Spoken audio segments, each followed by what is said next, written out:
In the top stories, plans underway for 5th Sir Probin Innes Memorial Lecture. Barbados prepares for $800 million budget presentation, and Colombia holds legislative elections ahead of presidential vote.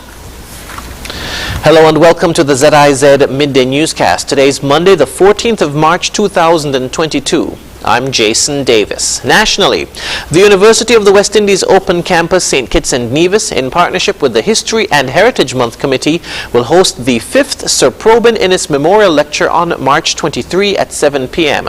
And for the second year running, the lecture will be delivered online via the Open Campus Facebook page and YouTube channel. The topic for this year's lecture is Cultural Opportunities and Challenges in a Post-COVID-19 World. The presenter will be Dr. Deborah Hickling-Gordon, a lecturer in Cultural Studies at the University of the West Indies Institute of Caribbean Studies, Mona Campus. This year's topic is expected to attract a wide and diverse audience from the Federation and the wider Caribbean.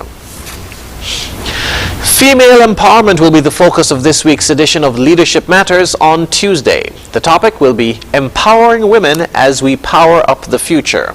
Prime Minister Dr. the Honorable Timothy Harris will be hosting the program, and he'll be supported by the Honorable Eugene Hamilton and the Honorable Akila Byron Nisbet as they discuss the roles and contributions of women to the development of St. Kitts and Nevis.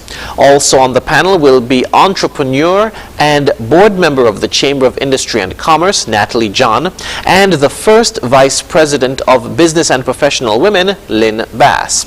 Leadership Matters will air on Tuesday night at 8 o'clock. It's broadcast live on ZIZ Radio and other participating stations, ZIZ TV, and our social media pages. Teachers and staff members at the Tucker Clark Primary School are now benefiting from a recent donation of an appliance from the private sector. According to a statement issued on Monday, the school was given a premier 18 cubic foot refrigerator by TDC Financial Services Company Limited earlier this month. The appliance was handed over by Wayne Woodley, TDC Financial Services Operations Manager, to Principal Devon Harris at a brief ceremony at the school. According to Mr. Harris, quote, "The school is currently working on renovating some of the spaces at the school, which includes the staff room. The idea is to create both a working and relaxing environment for our hard-working staff. We organized several fundraisers and made a formal request to the TDC Financial Services Company Limited for assistance, and they willingly agreed to support us," end quote.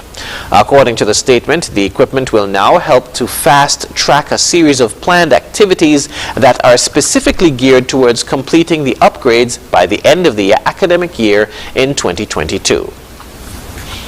We now move to news on the regional scene. It's budget day in Barbados, and Prime Minister Mia Mottley is set to deliver the